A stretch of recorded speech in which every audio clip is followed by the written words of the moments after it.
This shouldn't be a thing. If you ever have a thing that should not be, send it in to Kelvin at me. Still, Jane says at civicmedia.us. You can always use that email. Jane says at civicmedia.us. Send us stories, send us guests, send us thoughts. Again, you don't even have to like us to email us. But if you have a tisbat that you'd like to throw our way, send it. Jane says at civicmedia.us. Today it is the Cop and the Frog edition coming out of Utah from a website called Futurism. Victor Tangerman has the byline. Cops forced to explain why AI-generated police report claimed officer transformed into a frog. Apparently, law enforcement is another aspect of our life that's been embracing AI. It says here in the story, from everything from drafting police reports to facial recognition.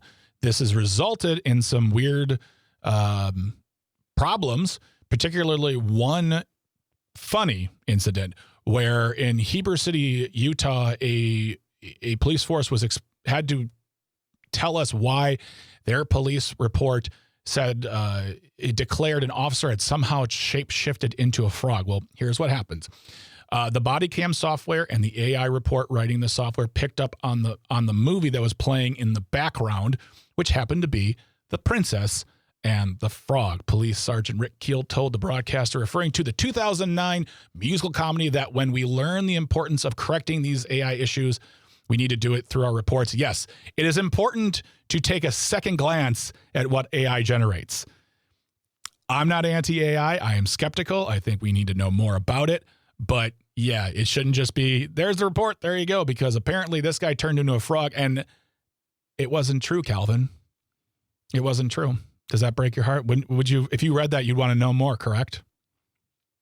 Yeah, I mean, I think it would be proof of magic, which would be pretty incredible. Yeah, you said you're not anti-AI. Mm-hmm. I kind of am. Okay. Okay. Why?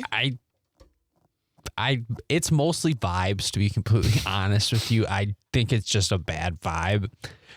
But I think it's not.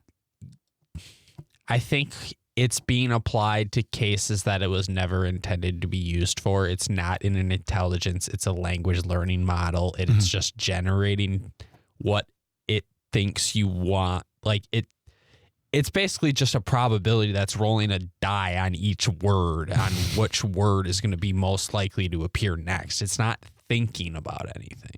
Well, despite and I understand that, and I don't disagree with that. I'm not anti-AI just because it's not going away. But I want it to be more accountable, more transparent.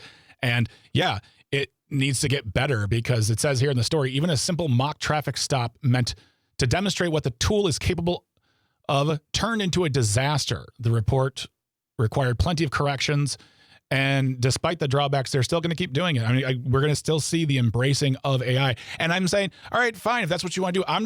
My simple piece of advice, look over the report, give it a fresh set of human eyes, and make sure there's no, wicked Disney transformations in there, because, if anything, it doesn't help. And also it makes me sad when we're not seeing magic like that in the real world. So that has been another edition of This Shouldn't Be a Thing.